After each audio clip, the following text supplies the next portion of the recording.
Jack Grealish the best English midfielder in the Premier League?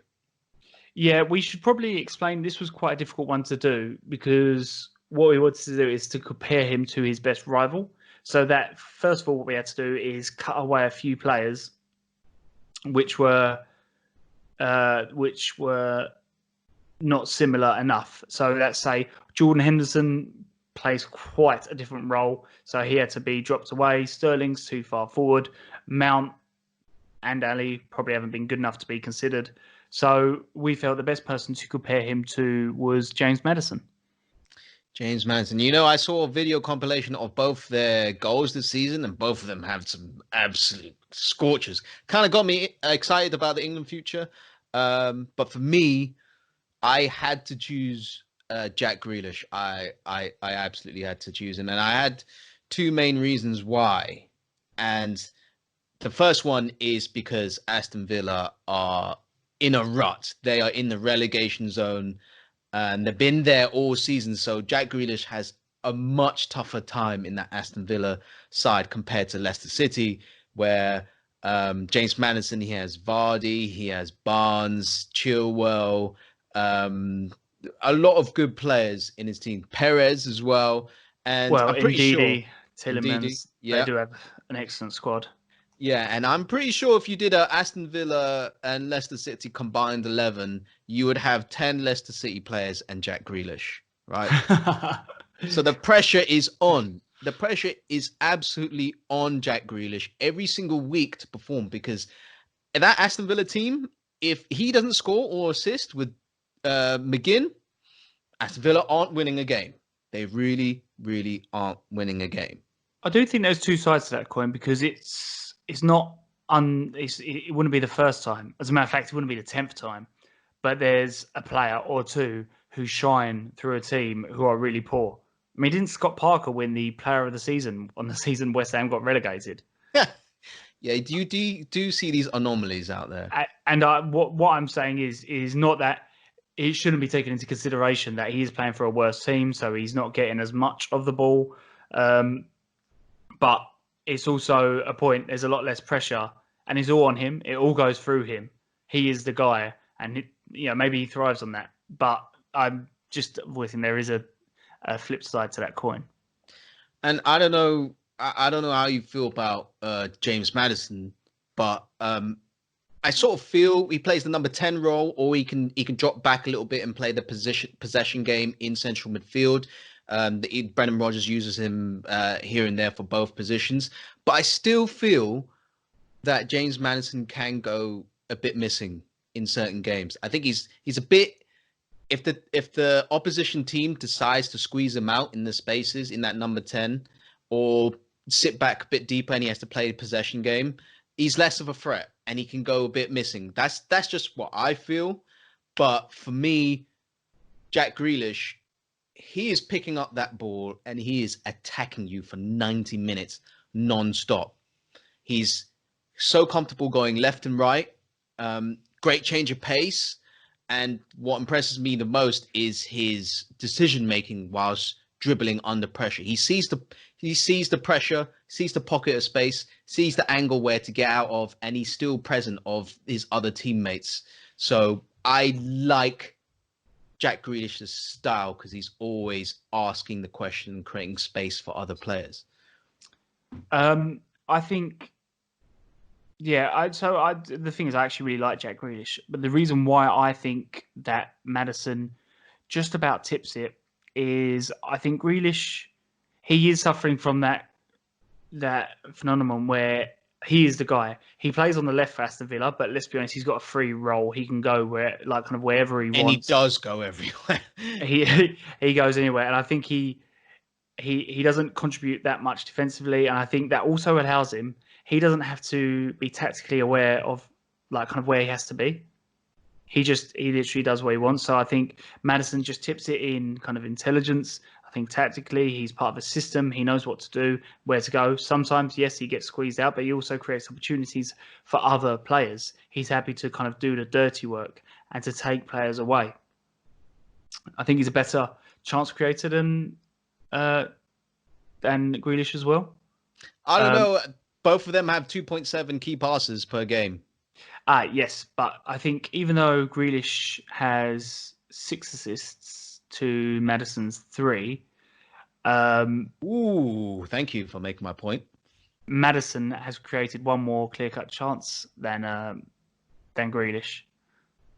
Yeah, but I think you would take the 6 assists over the 3 in substitute for one extra clear-cut chance. Whoa, no, because a big chance created means someone should have scored. Maddison can't change the fact someone's missed. I think his passing is a lot better as well. He's completed 19 through balls to Grealish's 2. Yeah, but Maddison's always trying to unlock the door. I agree that Maddison, but Maddison's more of he's easier to plug into a system, right? Jack Grealish is the system. Can I just say that shouldn't be a discredit to Maddison. No, I'm just saying that's the style.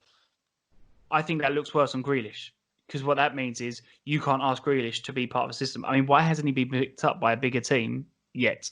I'm sure he will be, because it's his first season in the Premier League. So I'm sure people would just wanted to see how he performed in the Premier League. What, you're gonna take a risk on Jack Grealish, who was in the Championship the season before? Probably not. Actually, Tottenham almost signed him for it was a very low sum, but Levy left it to the last day and couldn't Levy Aston Villa.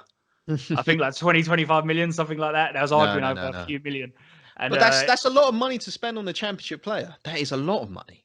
I mean, he's got ability. That's a risk too much. Yeah, no, yeah, he's got a great big ability. He is a bit of a enigma, I feel, in terms of his dribbling ability, because I'm not comparing him, and I'm not saying he's going to be as good, but he reminds me of a lot of Paul Gascoigne in terms of his raw ability to take plays on with instinct and causing havoc.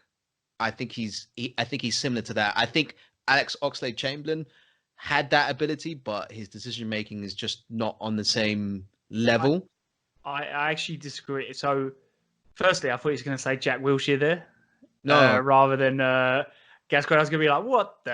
He's going to just sit off the bench on the injury tape? No. Gascoigne. Actually, I think Grealish is always, whatever league he's in, he's always near the top of the table for most fouled player. He is the most fouled player this season as well. Is he? Yes. And I think that's compliment to his dribbling ability. He is definitely. He is up there. He's a very, very gifted dribbler. And on that point, he's been fouled 66 times. So 4.7 fouls per game. And that's 13 more than Zaha this season. And previously, you said that he doesn't do a lot of defensive contributions. He's in the top 2 of players in the Premier League who regain possession this season. That's quite funny you mentioned that, because Maddison has 53 tackles to Grealish's 26. So I'm not sure how you got there.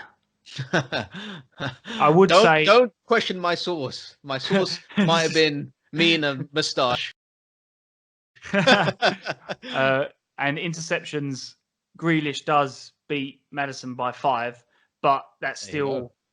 No, but that's 5 compared to the 20-odd that Maddison beats Grealish with tackles. Overall, Maddison contributes more defensively, which again needs to be taken into account. And I would add that when it comes down to it, if the two players were identical with ability, if you were to take a person based on their life choices,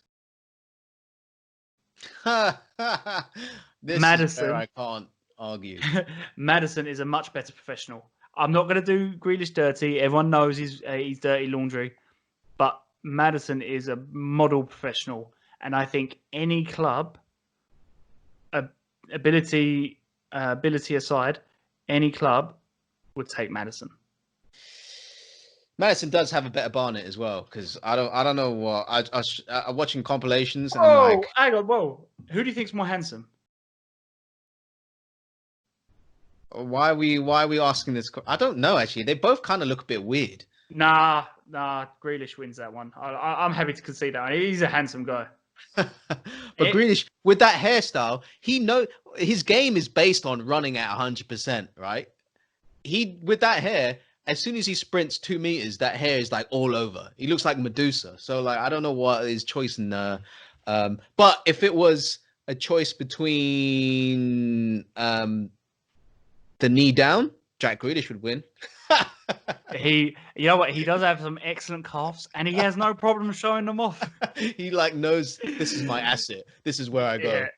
He's like, I need everyone to know what I'm packing downstairs, and he's not talking. He's not talking about that. He's talking about calves. He wants you. You imagine when he's on a date and he's chatting up ladies like, I'm thick and I'm at least 8 inches big, and she's like, ooh, he ain't talking about no dick. He's pure calf, mate. He's pure calf. Yeah. Okay, fine. So I pick Jack Grealish, and you pick James Maddison. I feel like with this one, we need to come to an agreement over who would you have in your team? Who would you pick? In my team, I would pick Jack Grealish because I've seen lots of Maddisons before, and Jack Grealish is the enigma that I want to take a risk with. Okay. I haven't seen an English player like that before. A long time, and I'll take him. I'll see where it goes. I just want to. Who are you comparing Maddison to there? Where you say you've seen lots of Maddisons before? I've seen lots of ball-playing midfielders. I've seen. He's a rubbish version of Paul Scholes. He's a rubbish version of Gerrard. He's a rubbish version of Frank Lampard. Hey, whoa! He's 23. Yeah, but I still don't think his potential is near those players. And look what happened in that in those England teams with those players. Still didn't achieve much. Well, yeah, let's not get onto that. We just get upset. I think this is a really close one for me. And we're talking about England team. Who would I have in the England team? Yeah, I'll take a flyer with Jack Grealish. You have Jadon Sancho on the other as well. Would you? What, you'd put him on the wing? You wouldn't have Sterling. That's actually a good point. So if you've got Kane up top, you got Sterling on the left, you got Sancho on the right. Ooh, left central mid. You got to put left central mid. Jack Grealish. Well, you would replace him with Sterling. No, left central mid, not left wing. Okay, so you've got a triangle there, right? That you need to complete. Complete that triangle. And what I want you to take into consideration here is, especially with Grealish, I have them both. I would have them both. Yeah, I'd have them both. Jack Grealish, James Maddison, and Jordan Henderson. Yeah, because like you said, Maddison he can fit into two systems essentially as a attacking mid and a central mid. I think the one thing that just about should tip it for Maddison, that he isn't the enigma. And don't get me wrong, I do agree that in some games he goes missing and he's got a little bit to learn. But I think with Maddison, he's a very steady player to have. You would have him absolutely in your team. But I think with Grealish, you don't know whether he's going to turn out to be like kind of Ravel Morrison or Paul. Actually, no, Gascoigne is a bad example. That's the best version. Or like kind of a Payet. Why haven't Payet come to my head? I've been watching his free kicks. That's why. God damn, that's good. Very, very, very low level Messi. Oh, very, very low. But you take a flyer on that. Maybe. Okay. I tell you what, guys, you might have to decide this one for us as well. Yes. Maddison versus Jack Grealish. Who would you have in your midfield?